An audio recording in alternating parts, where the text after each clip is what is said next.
Rekrutimi i dadove filipineze dhe të huaja nga shtetet të ndryshme për punë në Shqipëri është një fenomen që ka marrë përhapje të konsiderueshme në vitet e fundit. Ky trend, i cili ka të bëjë me angazhimin e individëve nga shtetet të tjera për të kujdesur për fëmijët dhe anëtarët e tjerë të familjeve shqiptare, ka ndikuar në ndryshimin e strukturave të punës dhe marrëdhënieve shoqërore në vend. Një nga arsyet kryesore të këtij fenomeni është nevoja për punonjës të kualifikuar që mund të ofrojnë kujdes cilësor për fëmijët. Shumë familje shqiptare, veçanërisht ato që jetojnë në qytete të mëdha, kërkojnë ndihmë për të përballur me jetesën e përditshme dhe për të siguruar kujdesin e duhur për fëmijët gjatë punësimit të dy prindërve. Familje që rekrutojnë dado shpesh nuk mund të ofrojnë mbikëqyrjen e nevojshme për të siguruar se ato janë të trajtuara mirë, duke më çuar në mundësi keqpërdorimit të punonjësve.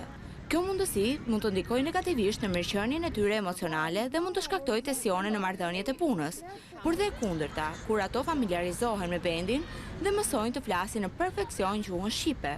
Rekrutimi i dadove filipineze dhe të huaja në Shqipëri është një fenomen që ka përfitime dhe sfida të shumta. Nga njëra anë, ai ofron mundësi për kujdesje të kualifikuar dhe mbështetje për familje shqiptare, ndërsa nga ana tjetër ai mund të sjellë çështje të sigurisë dhe të integrimit për punonjësit e huaj. Është e rëndësishme që ky fenomen të menaxhohet në mënyrë të kujdesshme, me respekt për të drejtat e punonjësve të huaj dhe për sigurimin e kushteve të mira pune për ta, si dhe për të shmangur pasojat negative për ekonominë lokale.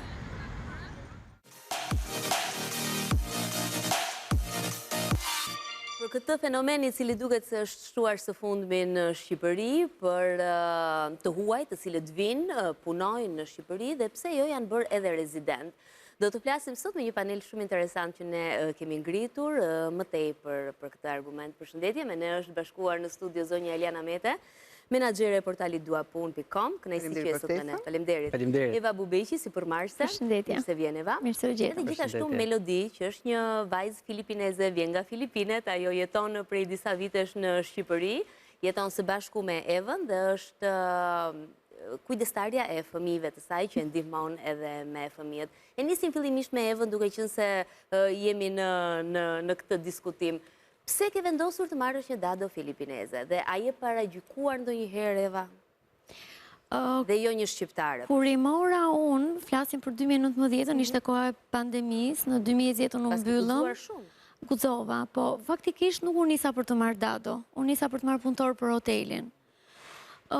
Spikati kjo vajza nga grupi tjetër dhe vendosa që ta kaloja në shtëpi.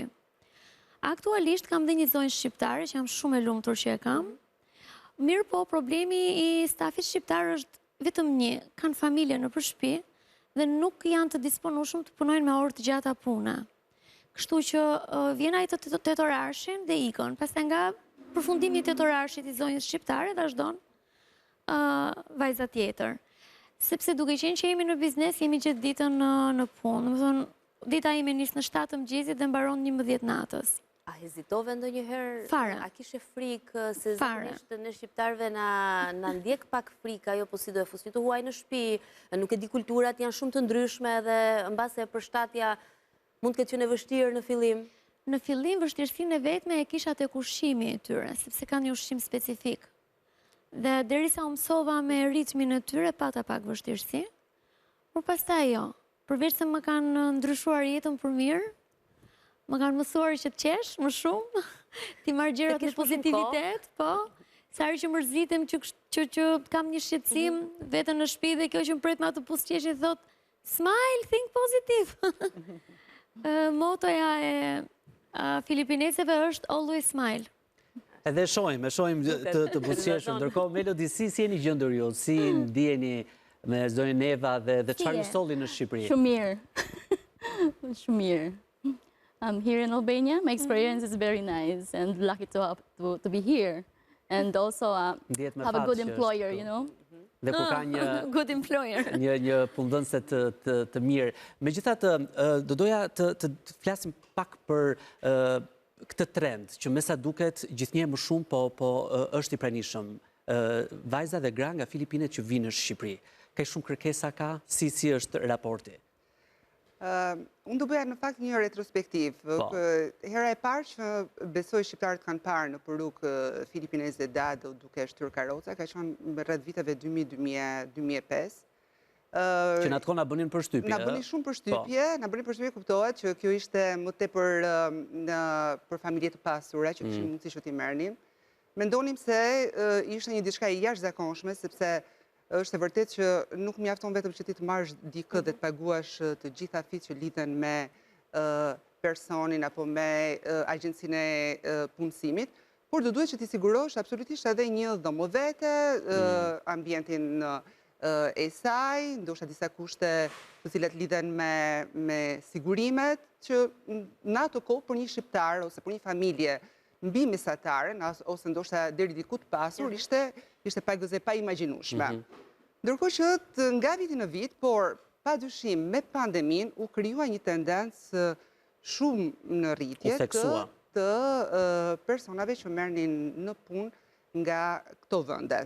Pse filipineze dhe pse jo një nacionalitet tjetër? Sepse është provuar, është numri 1 në botë, vajzat dhe gratë që janë nga Filipinat janë të dalluar absolutisht për pjesën e pastërtisë, për pjesën e mbarbajtjes së punëve të shtëpisë, për pjesën e kujdesit të fëmijëve, jo vetëm në Shqipëri, por kudo nëpër botë, kështu që detyrimisht në një farë mënyrë është edhe një trend të cilin kur ti mendon për të sjellë dikë dhe që të kujdeset për fëmijën tënd, automatikisht të shkon mendja tek një. Melodi ti kupton? Pak. Po kupton se janë fjalë të mira për ju. Të gjitha këto fjalë të mira, good words for all of you. Janë absolutisht shumë punëtorë, janë shumë të kujdesshme, janë shumë profesioniste të mira, kanë norma mjaft mira të edukatës punës, por edhe kanë etikë profesionale shumë të lartë.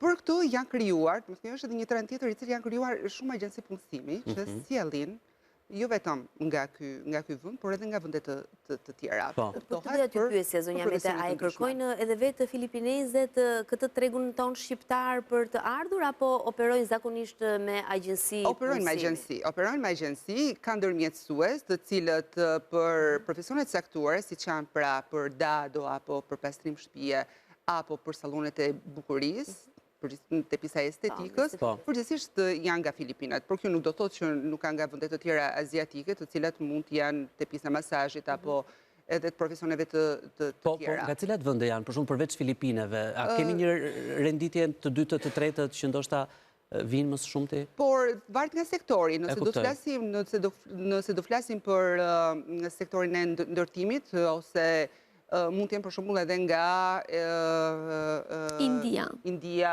jenë nga Indonezia, nga Myanmari. Tani kanë filluar dhe nga Gjeorgjia, Turqia. Më thonë gama po zgjerohet. Eva, në sipërmarrjen tënde vetëm filipinez ke vendosur të punësosh apo ke edhe të huaj të tjerë? Kam sjellë edhe nga Myanmar. Punësive të tjera. Kam sjellë edhe nga Indonezia, kam sjellë edhe nga Turqia. Problemi që ndronë këtu. Ne nuk kemi një shkollë të vërtet profesionale në hospitality, turizm. Janë disa shkollat të turizmit shtetërore, që janë në Vlorë, në Lezhë, në Durrës. Dhe për fat keq, i gjithë ky burim njerëzor nuk na përfaqëson në Shqipëri. Aspirata kryesore është që t'iken jashtë Shqipërisë. Pra ti i shkollon, i përgatit, dhe pastaj ata shkojnë jashtë. Për mendimi im, gabimi është tek ne, jo tek ata. Tek ne si përmarrës? Jo, tek ne si gjë, apo tek ne si vend për mënyrën se si një gjë që duhet të funksionojë në sinkron, hap pas hapi. Sepse ne si biznes, për shembull, unë jam një hotel sezonal, që funksionoj 4 muaj në vit. Tani, vajza e recepcionit, një studente, paguhet në recepcion 1 milion lek në muaj. Por ajo vajza, këto 8 muajt e tjerë, ku do punoj? Çfarë do bëj? Pra, nuk duhet matë rroga e madhe vetëm me një biznes sezonal. Sepse, mbaroj këto 4 muaj dhe mbylli ciklin me mua. Po mbas ciklit me mua vajza, apo djali, ku do shkoj të punoj?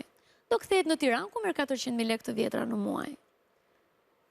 Po të huaj që vinë ndjesë, se është, mbasi kjo pyetja e pa vend tipike shqiptare, Por a paguhen, sepse në mentalitetin tonë dhe në minimalisht, rroga minimale të huajve është 600 euro në muaj. 600 minimalja. Por mos harro që kanë akomodim, ushqim, falas.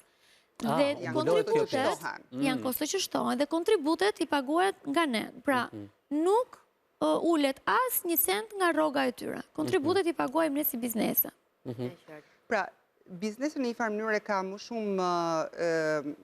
shumë kosto, përveç pagës, dhe kjo është dhe arsyeja që shumë herë kur unë komunikoj edhe me bizneset, i them që ju duhet e zauroni një herë tregun e këtushëm, të shikoni e para njërë që duhet të mbani punëtorët që ju keni, ti motivoni ata, ti rrisni rrogat, krijoni goxha iniciativat të cilat ata të ndihen të vlerësuar, sepse nuk është gjithmonë zgjidhje marrja e punonjësve të huaj, sepse punonjësit e huaj jo çdo kompani e ka kapacitetin për ta bërë. Ti duhet të sigurosh pjetjen, ti duhet të sigurosh apartamentet, duhet të sigurosh... Mos haro dhe biletat, do t'i presësh dhe biletat. Fite shpenzimet të tjera që lidhen me kompaninë ndërmjetësuese, me agjencinë që sjell, që jo domosdoshmëri janë të garantuar që ata do të qëndrojnë, që ti do duhet t'i zëvendësosh dhe ti përsëri do të futesh në atë ciklin që do duhet paguash pra biletat e udhëtimit. Pra, është një kalvar i vërtet.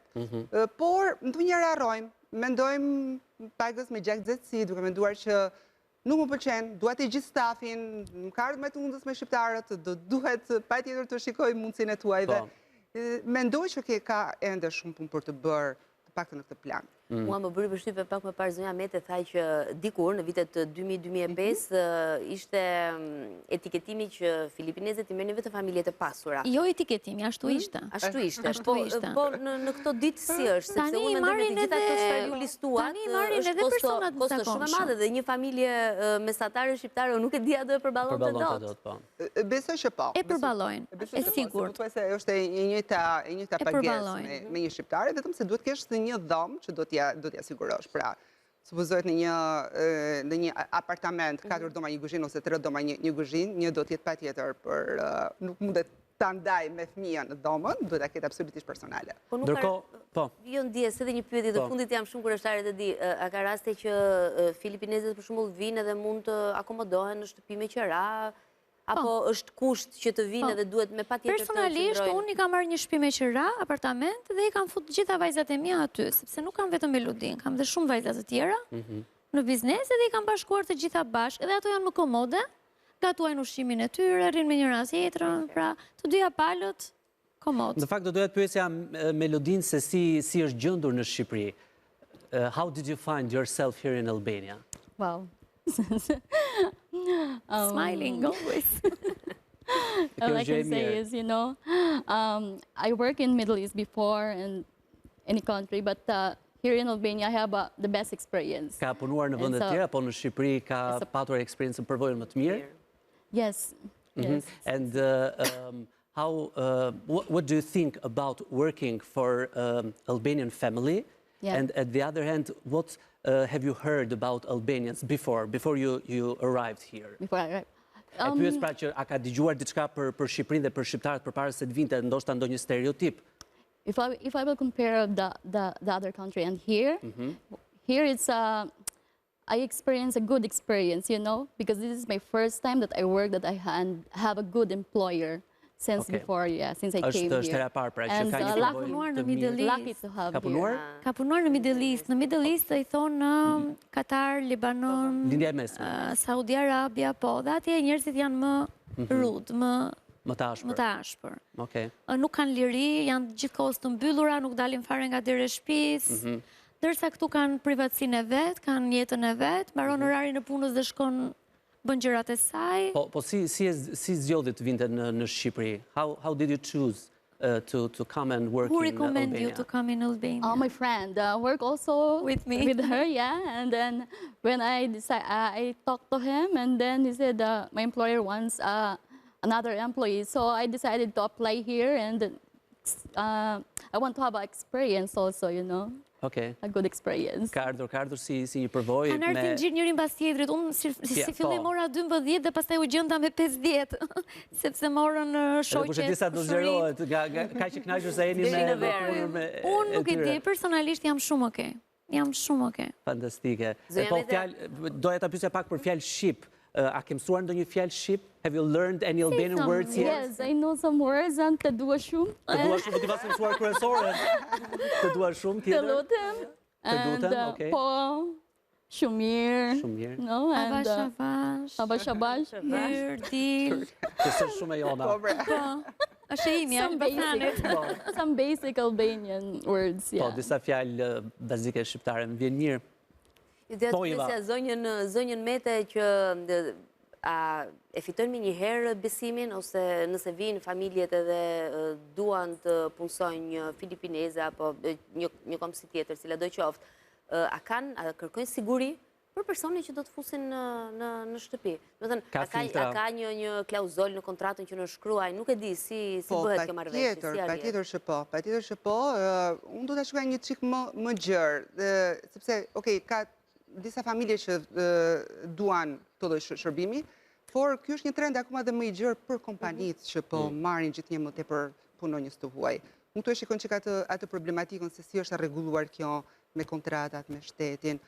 Në vitin 2024 ka dalë një ligj i cili e ka lehtësuar shumë edhe aplikimin e një punëmarrësi për punonësit e huaj. Mjafton që të bëj aplikim tek i Albania, të ndjek disa hapa, të lidhet edhe me agjencinë. Aktualisht është VKM-ja e 2021-shit, VKM-ja e punësimit për të huajt, që ne na ka dhënë më shumë lehtësira. Pra, ne nuk kemi më një vizë të stampuar, por kemi një e-viza, që i huaj aplikon për vizën nga vendi i origjinës dhe nuk ka nevojë as të postoj pasaportën dhe as të paraqitet fizikisht në një përfaqësi konsullore të shtetit tonë. Dhe përveç kësaj, dhe dokumentacioni që paraqitet më përpara nga biznesi është thjeshtuar goxha. Këto kohë të fundit, këto 2 muaj të fundit nuk e di çka ndodhur, kanë filluar prap kështu anomalira, ngadalësime në proces, por shpresojmë që t'i zgjidhin, sepse realisht kompanitë në hall të madh shumë. Dhe na vjen shumë mirë që të paktën janë gjendur mirë edhe këtë tregun tonë e kanë shtuar edhe familjet janë edhe më të qeta tani më që kanë një kujdestar në shtëpi, jo vetëm për të rritur fëmijët, por ndoshta edhe për moshat e treta. Unë isha vetë në Filipina dhe vajta për ta prekur nga afër realitetin e tyre. Dhe pash diçka që ishte shumë e bukur. Vajzat futen që 10 vjeçë në shkolla profesionale dhe kanalizohen për dado, për masazh, për po. Dhe bëjnë 6 vjeç kanë kulturë të rritjes së tyre, pra. Po. Domethënë 16 vjeçë kanë kryer këtë dhe quhet TESDA ose NC2. Kjo është certifikata që vajzat marrin në përvojën e tyre, domethënë për çfarë janë kanalizuar. Dhe kjo është shumë mirë. Kjo është shumë pozitive dhe një ndihmë shumë e madhe dhe uroj shumë që të ketë edhe ato rregulatorët pastaj që përmendëm si problematika për që gjithçka perfekt. Ju falenderojmë vërtet shumë për prezencën tuaj dhe për gjithë analizën. Thank you very much, Melody. You're welcome, thank you. It's my pleasure to be here. Kënaqësia ishte e jona. Ndërsa në këtë moment të dashurmish do të njihemi me një personazh, të cilin do ta njohim përmes një bisede që do të kemi, se pas kemi reklama, dakord, kemi reklama dhe me njerë në studio me të. Ja vlen, mos e humbisni.